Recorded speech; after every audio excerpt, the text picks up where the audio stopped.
আজকের বিশ্ব পরিবেশ দিবস, আজকে 26শে জুলাই।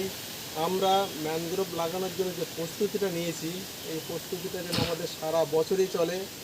আমরা সবাই গ্রামের মানুষ একত্রিত হয়ে আমরা এই আমাদের নার্সারি থেকে ম্যানগ্রোভ নিয়ে আমরা লাগানোর জন্য কালকে আমরা চরঘেরিতে যাব।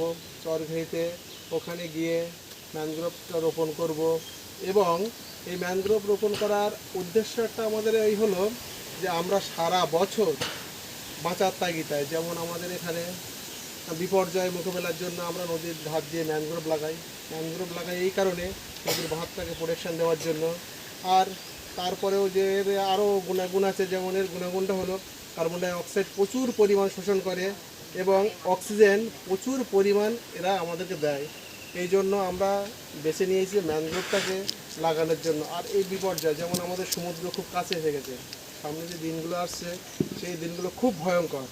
ভয়ঙ্কর দিন বলতে যে বিপর্যয়ের যে বড় বড় ঝড় আসছে, জলোচ্ছ্বাস আসছে, আমরা হয়তো আর 10 বছরের মধ্যে খুব বিপদের মধ্যে পড়ে যাব। তার জন্য আমরা এই ম্যানগ্রোভটাকে বেছে নিচ্ছি, এই কারণ নদীর কানা দিয়ে সব নদী বাঁধের প্রোটেকশান দিতে পারি এবং নদীর চরও প্রোটেকশান দিতে পারি, তাহলে আমাদের নোনা জল আর আমাদের গ্রামে ঢুকবে না। আমরা যে মিষ্টি প্রকল্প যেগুলো আছে, মিষ্টির গাছ লাগাই, যেমন ফলের গাছ প্রচুর লাগাই, সেগুলো আমাদের নোনা জলে খুব ক্ষতি করে দিয়ে যায়। সেগুলো আর দ্বিতীয়ত ফসল মানে ফল পাওয়ার আশা আমাদের আর থাকে না।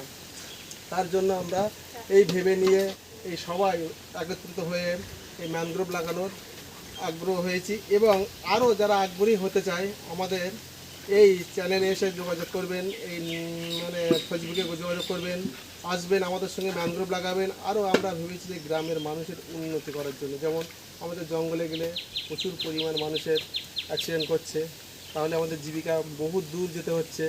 তার জন্য আমরা ভেবেছি যদি কোনো সংস্থা এগিয়ে এসে আমাদেরকে সহযোগিতার হাত বাড়িয়ে দেয়, এই মায়েদেরকে যদি সহযোগিতার হাত বাড়িয়ে দেয়, তাহলে আমরা তাদের সঙ্গে সুন্দরভাবে সহযোগিতা করব।